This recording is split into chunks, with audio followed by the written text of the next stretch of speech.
Te quiero preguntar a ti desde esta parte de reflexión, de milagros, ¿crees en ellos? ¿Has vivido alguno? Por supuesto, los milagros ocurren en nuestro mundo y sí son cuestión de fe, pero también son cuestión de información. Como periodista he tenido la oportunidad de estudiar todo lo que tiene que ver con el mundo de los milagros, cuál es el mecanismo que se sigue a nivel eclesiástico para la aprobación de un milagro, qué tipo de pruebas científicas se llevan a cabo, y he tenido la oportunidad de hablar con testigos de milagros completamente reales. Ujú. Recuerdo el caso de Celina, una señora que estaba sufriendo una enfermedad fuerte, terminal, que tenía abierto su paladar, tenía un agujero en el paladar imposible de cerrarse, y que a raíz de rezos que se llevaron a cabo en su comunidad religiosa, totalmente en contra de la ciencia, ese agujero se cerró. Yo pude entrevistar a Celina, revisar la documentación médica, pasó la documentación médica el tribunal que se hace a nivel de diócesis, de obispado, y pasó también el análisis todavía más exhaustivo que se hace en la Congregación para las Causas de los Santos en el Vaticano. La documentación se aprobó porque fue el milagro del tipo que piden en el Vaticano para aprobarlo, fortuito, permanente, irreversible. Todo eso se cumplió en Celina, ocurrió en contra de la ciencia. Y otro milagro súper fascinante que tuve la oportunidad de investigar fue el llamado milagro del arroz en Olivenza, en Extremadura, en mi tierra. En la posguerra española no había comida. La gente se alimentaba con nada, Ujú. prácticamente con, no sé, con agua, con cebolla. Es que no había nada, no había comida, había una carestía total de alimentos. Y en esa época de posguerra, en este pueblo Olivenza, había una serie de personas acaudaladas que una vez a la semana, coincidiendo con los domingos, reunían algunos alimentos para que en la casa del sacerdote se pudiera preparar pues comida para los pobres, para que aunque sea un día a la semana pudieran comer bien. Y ese día pues a ese comité se le olvidó reunir los alimentos que tenía que reunir, y Leandra, la cocinera del sacerdote, Leandra Rebollo, solo tenía una taza de arroz para poder alimentar a todos los pobres del pueblo. Era imposible. Y ella dijo, bueno, pues aunque sea esta taza hago, ¿no? Por lo menos para una persona.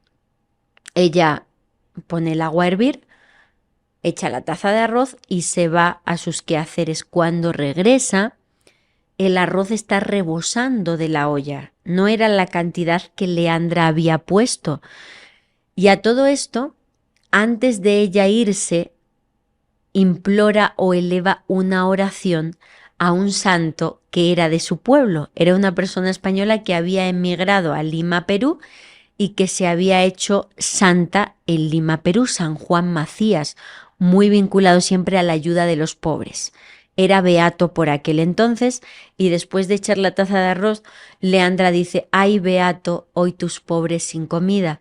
Cuando regresa y ve la olla rebosando de arroz, inmediatamente dice, esto no tiene sentido.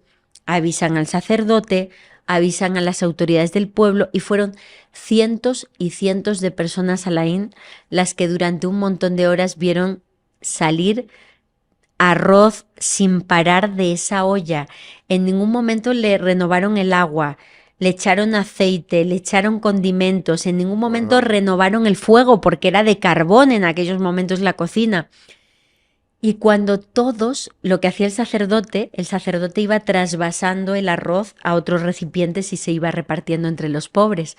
Y cuando la olla quedaba vacía, del fondo se formaban granos inexplicablemente y subían hacia arriba. Cuando el último pobre, yo también me emociono con esto, había comido, el sacerdote aparta la olla y cesa el milagro. El arroz, el poco arroz que quedó, fue analizado en los mayores laboratorios biológicos de tema del arroz, tanto en Valencia, en España, que es una región eminentemente arrocera, de ahí es la paella, Ujú. como en las instituciones italianas científicas de análisis de arroz y no encontraron una explicación a lo que había ocurrido. Yo pude entrevistar a niños que vieron esa olla, la formación del arroz, que probaron el arroz y que vieron el milagro. Entrevisté a 2 de ellos, muy ancianos ya, pero me contaron la historia. Entonces, a mí nadie me puede decir, Alain, que los milagros no existen. Existen en nuestro mundo. Vivimos rodeados de milagros por mucho que nos quieran decir que no. Entonces, la fe mueve montañas. Creo es tanto de creer como de crear. Creer es crear. La fe mueve montañas y los milagros indudablemente existen porque yo lo he vivido como periodista. Más allá del periodismo, ¿Lourdes ha tenido un milagro ella? No he tenido milagro así como tal de este nivel, ¿no? De una cosa tan extraordinaria, de una curación, pero sí que he visto muchos pequeños milagros en mi vida, los veo cada día.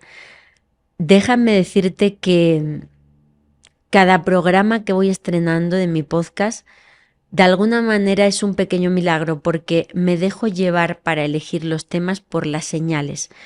Yo me guío mucho por las señales y siempre pido respuestas y digo, bueno, pues Dios proveerá cuál es el próximo tema, me va a llegar una señal y me llega.